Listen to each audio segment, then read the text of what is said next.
Chipped ham and football, that's what Pittsburgh does. What's up, everybody? Brian Batka with you. As always, from the Post-Gazette, one of our Steelers beat writers. Thanks for finding the show, brought to you by Pella. No better place to get new windows and doors installed in your home than Pella, who can help you save on your energy costs year-round. Schedule a free in-home consultation with your local Pella windows and doors to find the right product for your home and budget. Give them a call at 866-593-1560 to discuss your project further. That's 866-593-1560 to get started planning on your new windows and doors installation with Pella Windows and Doors of Pittsburgh. Today on the show, our guest will be Seth Walder, ESPN analytics expert. Going to get into some Steelers offseason talk, maybe see if Steelers on Hard Knocks piques his interest at all from a national perspective. So yeah, should be a fun show with Seth. Thanks a lot to him for joining us. We'll get to him right on the other side of this.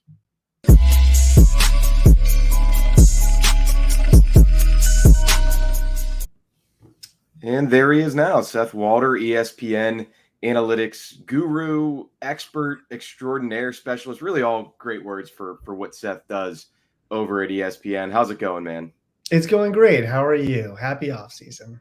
Yeah, I'm doing well. The offseason has really begun in earnest for the beat writers and the national folks like yourself. Steelers just wrapped up mini camp last week, so we're in full on content lull mode. But we did get some good news here in Pittsburgh on Monday. The NFL will be choosing the Steelers and the rest of the AFC North division for their in-season Hard Knocks, and we'll get to you just had a great, very in-depth piece that went online Tuesday about this, every NFL team's offseason, how you graded them, what you liked, what you didn't necessarily like.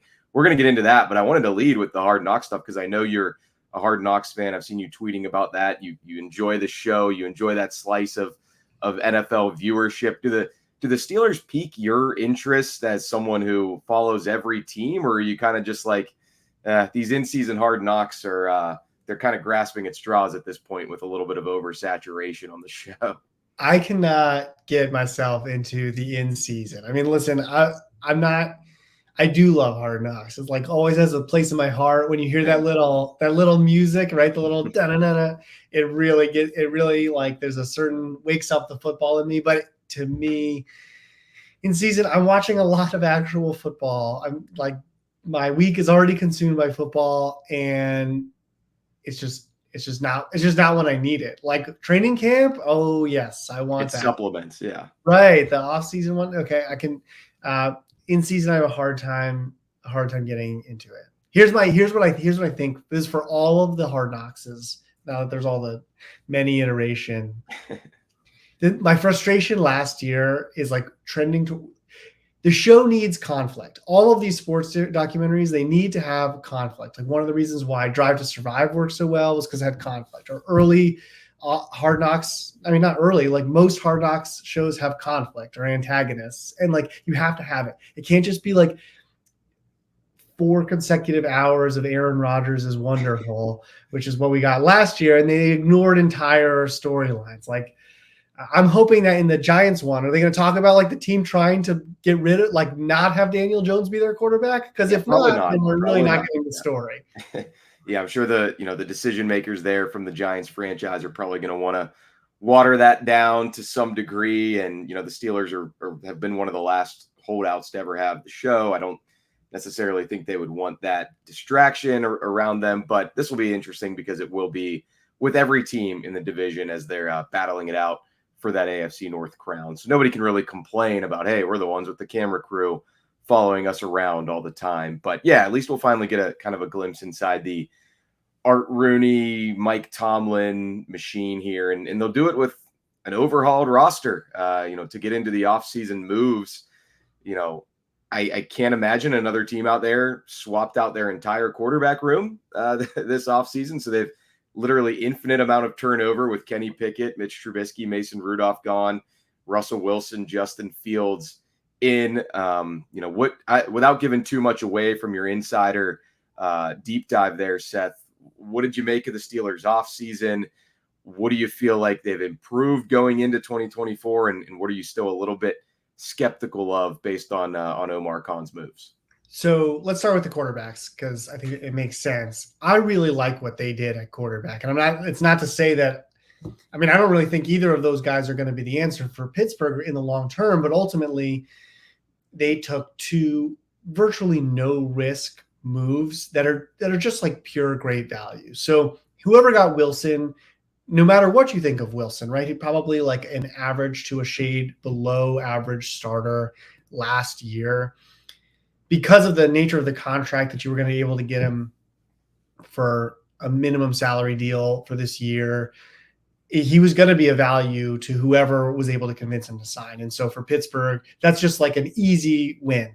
Even if he were your backup quarterback, like no matter what, it's an easy win. That's a great move. And then Fields, I say this as someone that has been down on Justin Fields basically his entire time in the NFL because, well, for a variety of reasons, but it doesn't matter. I was very surprised that he only went for a 6th round pick. And the fact that Pittsburgh was able to make that move to me is a nice pairing with the Wilson move, because it's like, I'm not that sympathetic to the arguments, which are like that Fields still has some upside, but maybe he does. Like, he was surrounded by decent players in the end in Chicago, but I think you could say, well, hey, with a coordinator change, could you unlock this? Like, maybe there's a non-zero chance. So you take this very small risk on Fields, and I was shocked at the price. I think they're both low enough. I don't think this will actually happen, but like they're both low enough that it is totally feasible that if there's an injury in August, that either one of them could be flipped for a profit for Pittsburgh. And so like, if you're doing that, like that kind of move, that just tells you that you've made good decisions. And so they're both players that it's just worth doing what Pittsburgh did. And I do think they deserve credit for that, especially the Fields one, which was like, they didn't jump out as a team that like had to make that move after they'd signed Wilson, but they did take advantage of the opportunity. Yeah, they were really two financially prudent moves by Omar Khan this offseason, and it feels like that's sort of quickly becoming a hallmark of the way he operates as a GM. I mean, he turned down Najee Harris's 5th-year option despite 3,000-yard seasons, but running back position, how much do you really want to commit and invest in that guaranteed? Hasn't been throwing out extensions willy-nilly around here. I know one move you didn't necessarily agree with from the Steelers' perspective was the Diontae Johnson trade to Carolina and getting Donte Jackson back in exchange. But I think the dollars and cents of it was they didn't necessarily love the cap hit that Johnson was going to have this year. And I think it was a near certainty that after his regression, they weren't going to extend him again. So they've made some sort of cold calculating financial decisions. Are you surprised at all that that's how Omar Khan's been running things since taking over the keys to the ship from Kevin Colbert? I mean, not really. I think it makes sense. And I think all of these moves, any move across any team from a front office standpoint, you really have to evaluate it in like relative to the finances involved. And so I think that's just how every team at least ought to be operating. I'm curious about the Deontay Johnson thing you mentioned though, because like Donte Jackson's contract is basically even, I think. Well, they had him restructure. So I think they sort of had Jackson basically like, hey, take a little bit of a pay cut to be with the defense here. But yeah, I mean, it was a move that when it was made in a vacuum on paper didn't really make sense. But I think there had also been some indications Johnson had worn out his welcome here, so to speak, over the last couple of years. That's fair. To me, though, it's just like the upside of Johnson is still a lot higher than what they got back in Jackson. I'm not saying like a solid corner and all that, but Johnson, when you look at our player tracking metrics, so they suggest that for years, in fact, that Deontay Johnson is one of the best receivers at getting open. And that's something that we measure whether or not the player is targeted. And so I do think that what it's been telling us is perhaps that he has been getting open at a rate that maybe more often than you would think based on how often he gets the ball. Right. And it's not to say he's a perfect receiver, a complete receiver, but that is a really critical skill set and a hard one to find. And the fact that they lost him like left a hole in that area for them. And yeah, we knew going into this year that it was a deep receiver class and all of that, but To me, that's a concern. It's not the end of the world. The Steelers aren't they're not a Super Bowl contender right now, so you don't have to think about only 2024 if you're talking about them. But it does leave a hole there, and I would think twice about losing a guy like Diontae Johnson. I think it was a very nice move for Carolina, who really lacked that kind of player, was able to pick him up. Well, somebody listening just flipped their table when you said they're not a Super Bowl contender. Obviously, that's always the prism that Steelers fans view success with this franchise. Granted, a lot of them would just like to see Mike Tomlin lead this team to a playoff win for the first time in 7 years, let alone a run at a Lombardi trophy. But yeah, I mean, I think that is the interesting catch-22 of it for Omar Khan. Every decision he's making right now, trying to balance that. We've got guys like Cam Hayward and TJ Watt and Minka Fitzpatrick in their, either on the downswing or in their primes at the moment. We've got Russell Wilson on this ridiculously unprecedented cheap deal for him. Why can't we push our chips in the middle? But at the same time, got to be realistic about the division you're in, the conference that you're in. And I'm glad we went down the avenue of the void at receiver for the Steelers, because, I mean, yes, on one hand, you hope somebody like Calvin Austin can step up. You hope Roman Wilson can step up as a rookie. But Steelers fans are one of, I guess, maybe several team fan bases who are clamoring for a Brandon Aiyuk deal to happen here. Is he a guy, Seth, who you think is worth the team giving up a lot of compensation and then doubling down on that and giving him the hefty extension that he wants? Or is he maybe a good player? I'm not saying he's not good. He's clearly a good player. But has he had his profile inflated a little bit by being in that system with Kyle Shanahan calling the shots? I think Aiyuk is an exceptional player. And I think that while there are elements to what you're saying, which is true, which is that you play in a Shanahan offense, it's like by definition going to be efficient. That's going to lead to some plays that maybe you wouldn't have gotten in other offenses. I think also at the same time, is worked the other way. San Francisco last season, when he played really, really well, San Francisco was leading in a lot of games where they stopped throwing the ball because there was no need to. And so from a raw yardage total, I think his yardage was in some ways deflated by the team he was on because of that. And that's like living in a world where a team has like a slew of other weapons as well. Sure. I mentioned a receiver tracking metric, Deontay Johnson. I mean, there's probably no one those numbers love more than Brandon Aiyuk. So, yeah, if you're gonna bring him in, I am like in a vacuum. I endorse it. Now, to trade draft capital for the right to pay someone, I think is usually a mistake. And so, if you said to me, if you were the Steelers right now and you were to give a future one for the right to pay Aiyuk a market value deal, I would not do that. You're still not a Super Bowl contender with Brandon Aiyuk in 2024. And that is, I mean, a first round pick is a ton of value. Like we're talking about these in the financial sense. First round pick is a ton of value to then pay the right to pay market price for someone.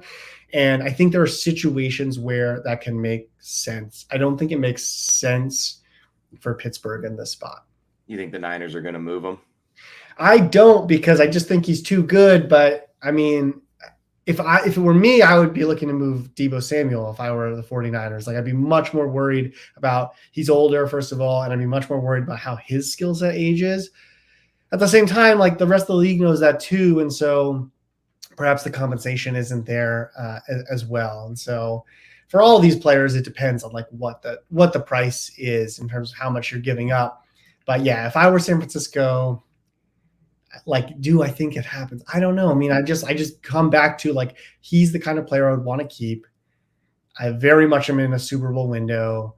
And I think you can definitely say we're overinvested at wide receiver, but then Samuel's the guy that we ought to divest from.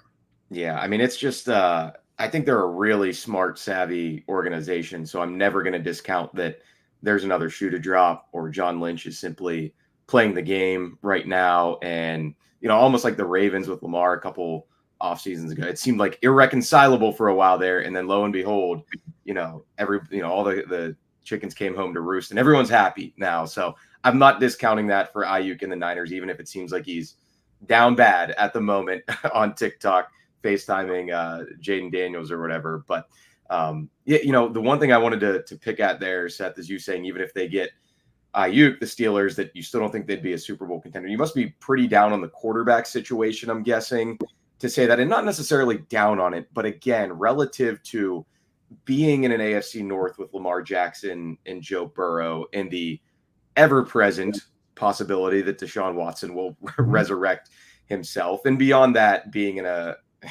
side of the NFL with Patrick Mahomes, Josh Allen, Justin Herbert. And I think your offseason grades, if I'm not mistaken, Browns, Bengals, Steelers, Ravens were all pretty similar. And it seems to be smart organizations doing smart things trickling down to strong rosters across the board, which makes it tough for a team like the Steelers to kind of climb the ladder and get back into it. You're totally right. It's not that there's a lot to like of what Pittsburgh has going on. I am down on the quarterbacks just from a standpoint of what's reasonable expectation. I think reasonable expectation is that you get a below average, like worse than 16th quarterback play. And if it goes well, then you get somewhere in the order of average. And is this like a roster that can take an average QB past all of the teams that you just mentioned? I don't see it. I just don't think the listeners want me to pound the table and say, yes, it is. Look at our defense. It's going to be top 5. And look at our rebuilt offensive line. But yeah, I hear you. That's the funny thing about offensive line to me, that is another part though, because rookies. So yeah, you invest in the offensive line in the draft and great. But, and I've done some research on this, rookie starters, even if we only look at rookies who start, even if we only look at first round rookies who start, they are below average players in their first year. And there's a lot of guys who are below average in their first year and go on to be good. I mean, like Andrew Thomas was really bad his first year. Now he's one of the best tackles in football. And so if you were expecting Fautanu to be like a stalwart right tackle or something right away, that's just not a reasonable expectation. Yeah, okay, it could happen. Sometimes you can beat the odds on that front, but I think that is an area that can hold them back as well. Yeah, that's a very fair point for sure. It's a matter of, I think, people believing that this defense is finally going to reach its potential again. That need to stay healthy. Every team needs to navigate those waters. I think a lot of people out there also think anybody would be a huge upgrade over Matt Canada as the offensive coordinator. We'll see what Arthur Smith has up his sleeve in that regard. He's another guy who needs to be rejuvenated at this point in his NFL career based on what happened in Atlanta. And, before I let you out of here, Seth, I guess I'll just get your big picture thoughts. We're a month and change away from training camps open. Where do you kind of see the Steelers slotting in among the AFC North, and who will we be, watching most intently when Hard Knocks comes to town and is chronicling that final stretch of the season? Ooh, good question. I think for all the reasons that I mentioned, I will, with hesitation, put them forth in the AFC North. I think that, look, the defense could burn me here because your objectivity is appreciated. That's why we have the national experts on the show. The defense could burn me here. Look, there's no question you have this pass rush. I think Joey Porter Jr. is really good, and I like buying all the stock I can in him. I think that Patrick Queen's like a real big question mark, but they really didn't pay that much for him. So there's upside there. So that all scares me, but I think there's a lot to like about the other teams in the AFC North. And that's really the crux of it, where you have Baltimore with some questions too, but they're obviously coming off a season which they were one of the best teams in football. I think that Cleveland, while I'm down on Watson, I think they were a team that should have traded for Fields. While I'm down on Watson, I think everything around him is really good, and that could pan out. It's a really interesting division. I'll put it that way. But if you're making me pick, I'm picking Steelers 4th.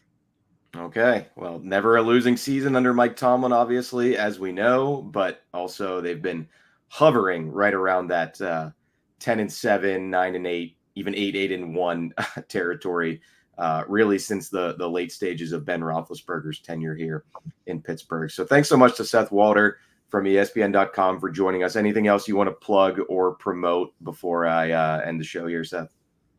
No, just my story that Brian mentions up on ESPN.com, and I'm sure there's other things I'm forgetting, but check it out. Read some other teams beside the Steelers. Absolutely. You've got all off season near to other teams. Yeah, I was going to say, when you do a story like that, I'm sure there's plenty of angry fans and fan bases in your mention, because that's what I was going to say earlier. It's always so funny. I mean, you grade teams off seasons, or even a beat writer like me. I know you used to cover the Jets as a beat writer. Like, you look at your own teams off season and you're like, yeah, on paper, all these moves make them better. But this is the NFL. Every team is getting better each off season. They're jettisoning the old overpriced players and drafting new high potential players. And it's all relative to the rest of the league, unless you've got someone out there just abjectly tanking, which we rarely see anymore, under the shield. So, all right. Well, thanks so much, Seth Walder from ESPN. I'm Brian Batko. Appreciate everybody checking us out here on the Chip Taman Football Show from the Post-Gazette. We will be back with more content all off-season, another North Shore Drive podcast on Wednesday and throughout the rest of the week. We'll see you guys next time.